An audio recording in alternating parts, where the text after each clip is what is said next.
Hello students, आज हामी exercise 8.1 introduction to trigonometry को एक्सरसाइज 8.1 सल्भ गर्दैछौँ र यसमा क्वेसन नम्बर 1 छ।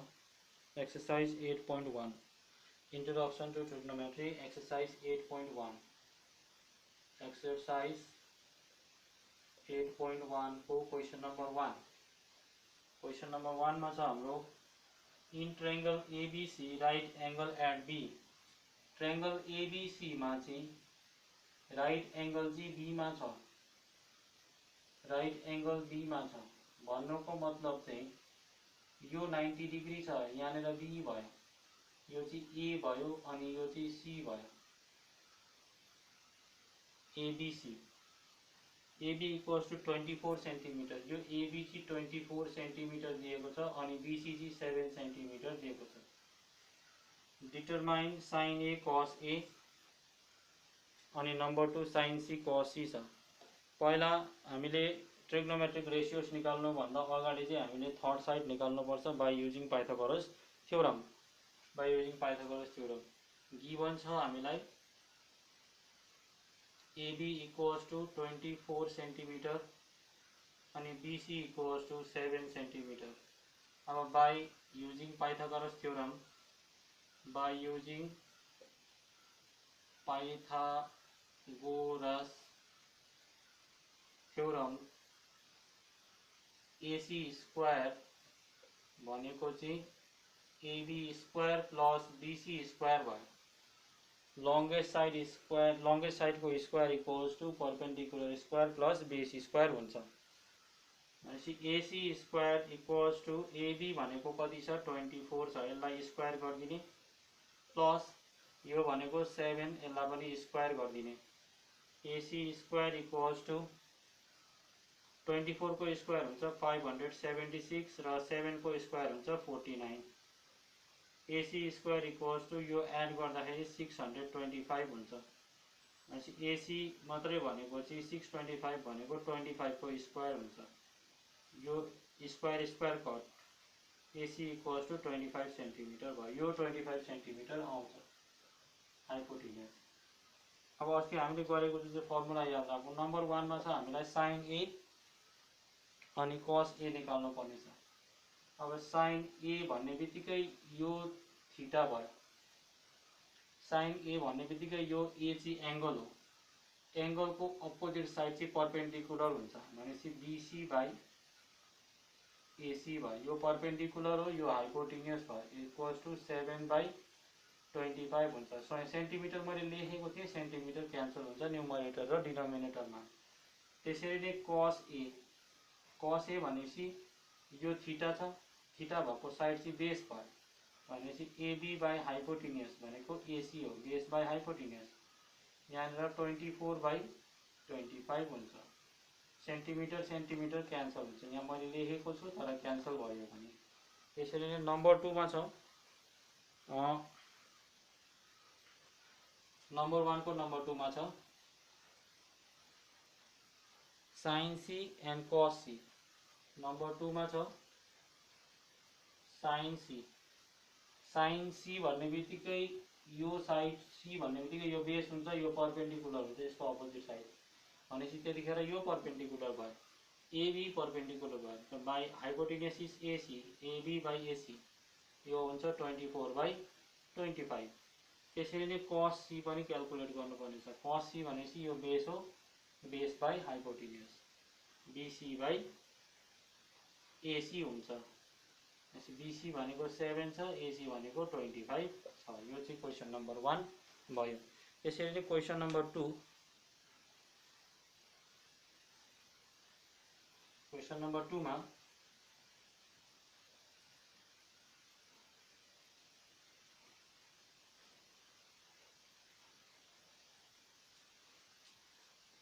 क्वेश्चन नंबर 2 में छ in figure 10p minus cot R find 10p minus cot R. Figure दिएको छ क्वेश्चन नंबर 2 को।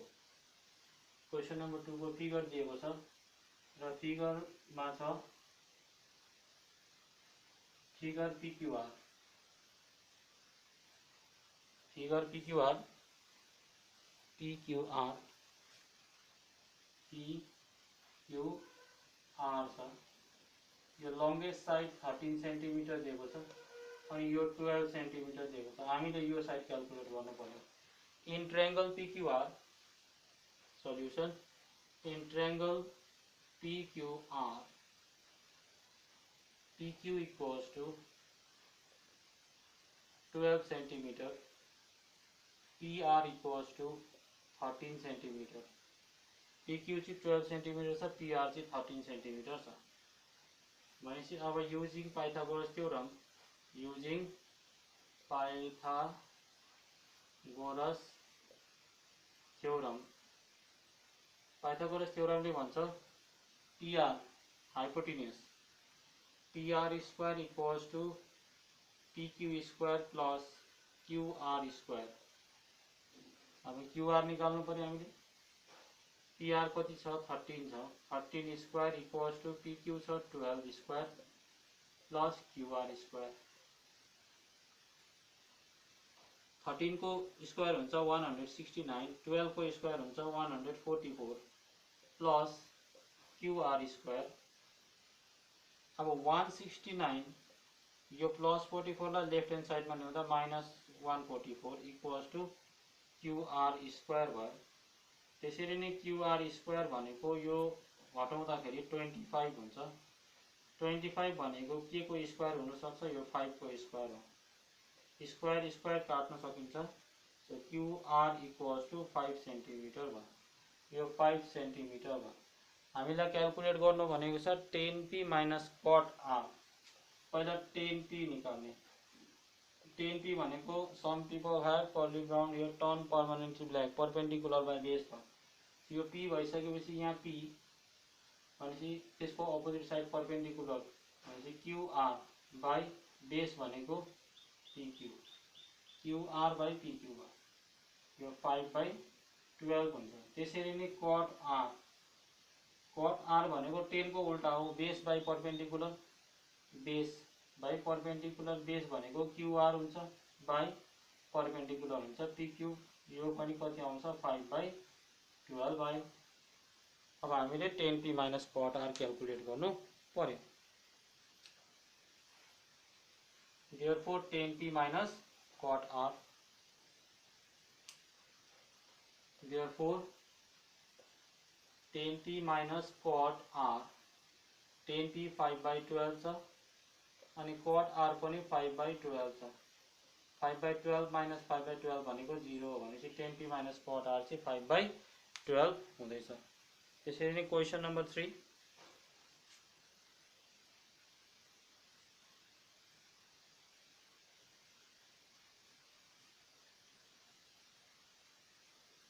क्वेश्चन नंबर 3 में क्वेश्चन छ in if sin a equals to 3/4 calculate cos a and tan a। नंबर 3 given sin a equals to 3/4, sin a equals to 3/4।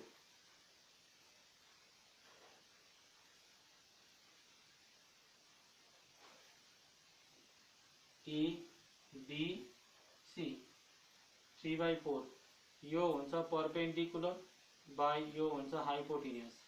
यहाँनिर perpendicular हुन्छ यो, hypotenuse हुन्छ यो। परपेन्डिकुलर BC भयो। साइन ए को लागि परपेन्डिकुलर BC हुन्छ किन भन्दा ए भएको छ, एंगल भएको साइड बेस हुन्छ। एंगल यहाँनिर छ भनेपछि लेट अब यहाँनिर यो परपेन्डिकुलर कुन चाहिँ हुन्छ BC हुन्छ। भन्नुको मतलब यो थियो BC बाई हाइपोटेन्युस हुन्छ AC। Let ABC equals to 3K अनि AC इक्वल्स टू 4K भयो।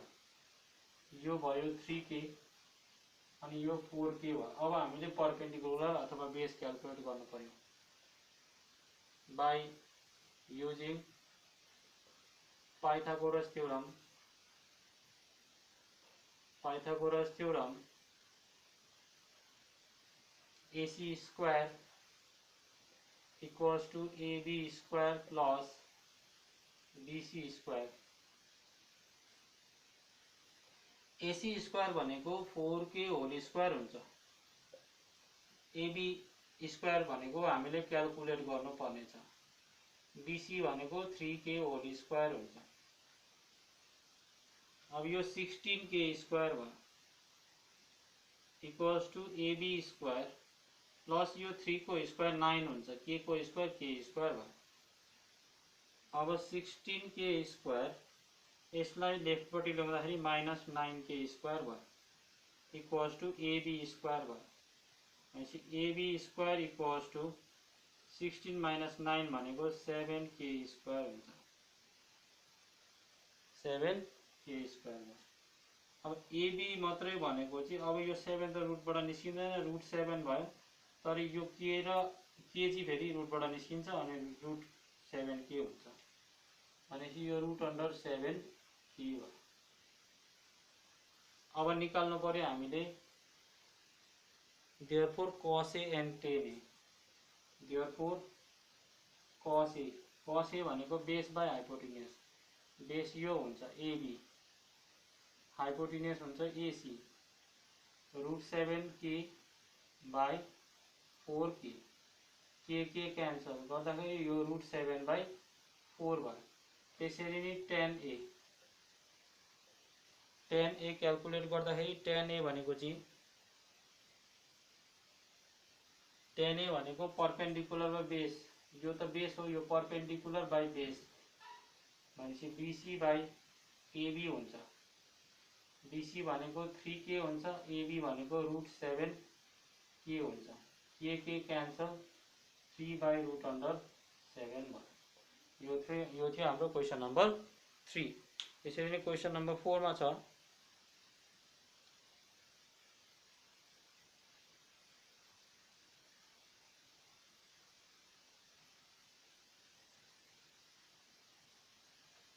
Question number 4,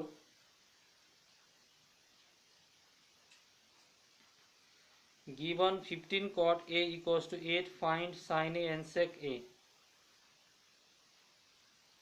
Number 4, given 15 cot A equals to 8, cot A equals to 8 by 15 हुन्छ।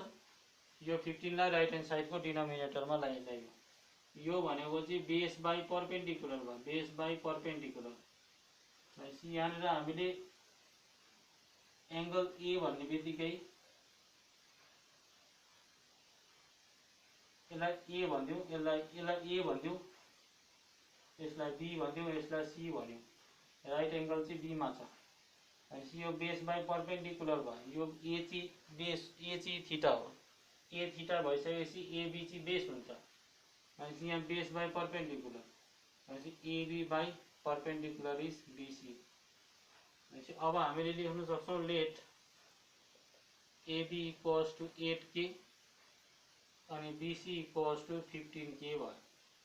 यो 8k भयो, यो 15k भयो, यो हामीले क्याल्कुलेट गर्नु पर्यो by using Pythagoras theorem, by using Pythagoras theorem AC निकाल्नु पर्यो। AC square equals to AB square plus BC square. अब AC square equals to AB को भ्यालु 8k होल स्क्वायर भयो, BC को भ्यालु 15k होल स्क्वायर भयो। AC square equals to 8 भनेको 8 को square 64 हुन्छ, k स्क्वायर, यो हुन्छ 225 k square. AC square equals to 64 र 225 हुन्छ 289 k स्क्वायर भयो।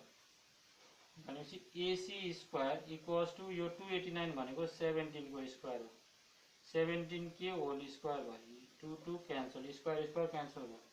भनेपछि AC इक्वल्स टू 17k भयो। यो चाहिँ हाम्रो आयो 17k। देयरफोर अब हामीले निकाल्नु पर्ने छ sin A and sec A। sin A भन्ने बित्तिकै एंगल यहाँ छ, यो बेस हुन्छ, भनेपछि यो perpendicular by hypotenuse, BC by AC. BC छ 15K by AC छ 17K. K क्यान्सल भनेपछि यहाँ 15 by 17 आयो। त्यसरी नै सेक A, सेक भनेको कसको रेसिप्रोकल हो। सेक A भनेको हाइपोटेनियस बाई बेस, हाइपोटेनियस भनेको AC, बेस भनेको AB। किन AB बेस हो भन्दा एंगल यहाँ छ, एंगल हो AC भनेपछि एंगल भएको साइड बेस हुन्छ। AC भनेको 17K बाई बेस भनेको 8K, क्यान्सल 17 by 8। त्यसरी नै क्वेसन नम्बर 5,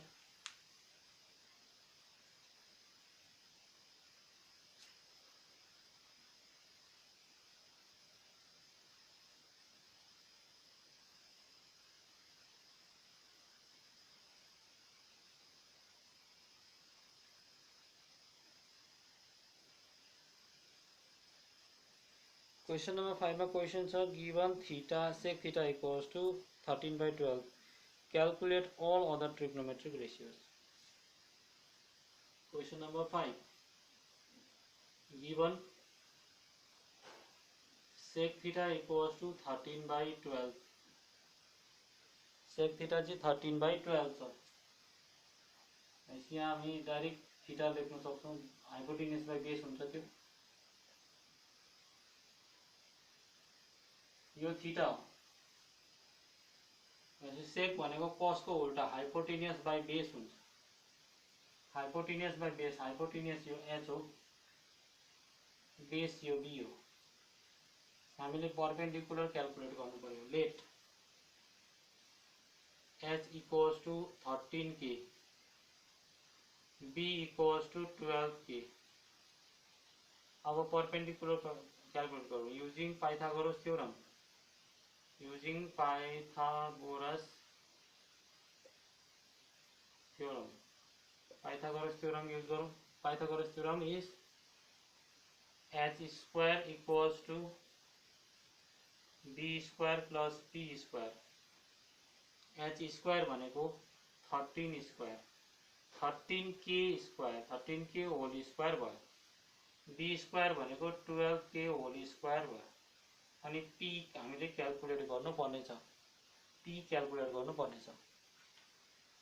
13 को स्क्वायर हुन्छ 169, अनि k को स्क्वायर k स्क्वायर, 12 को स्क्वायर हुन्छ 144 k square plus p square भयो। यसलाई यतापट्टि ल्याउँ, लेफ्टपट्टि 169 k square minus 144 k square equals to p square भयो। p स्क्वायर इक्वल्स टू 169 में 144 घटाउँदा 25 हुन्छ k स्क्वायर में। 25 भनेको 5 को स्क्वायर हो, 5k होल स्क्वायर भयो। स्क्वायर स्क्वायर काटिन्छ भनेपछि p इक्वल्स टू 5k भयो। यहाँ हाइपोटेन्यूज हाम्रो कति थियो 13k, बेस कति थियो 12k, अनि परपेंडिकुलर कति भयो 5k भयो। अब सेक छ, हामीले साइन निकाल्नु पर्यो, कस निकाल्नु पर्यो, पाँचवटा निकाल्नु पर्यो। अब साइन थीटा भनेको p बाई h हो, परपेंडिकुलर बाई हाइपोटेन्यूज। परपेंडिकुलर भनेको 5, हाइपोटेन्यूज भनेको 13। यो के पनि लेखिएको हुन्छ तर क्यान्सल भएर 5/13 मात्रै बाँच्यो। त्यसरी नै कस थीटा भनेको base by hypotenuse, b by h भयो। बेस भनेको 12, h भनेको 13। त्यसरी नै tan थीटा भनेको यहाँ पनि सेम हुन्छ, के लेखिएको हुन्छ जुन चाहिँ क्यान्सल भएर 12/13 मात्रै बाँच्यो।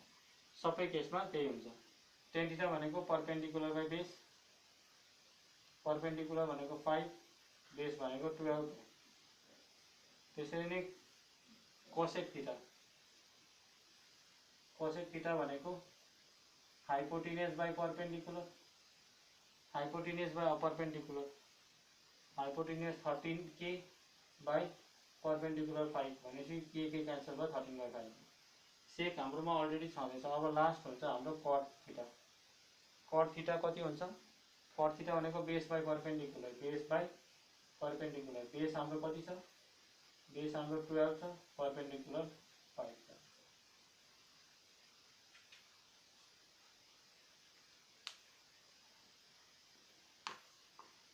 ओके आजलाई यति नै थ्याङ्क यू।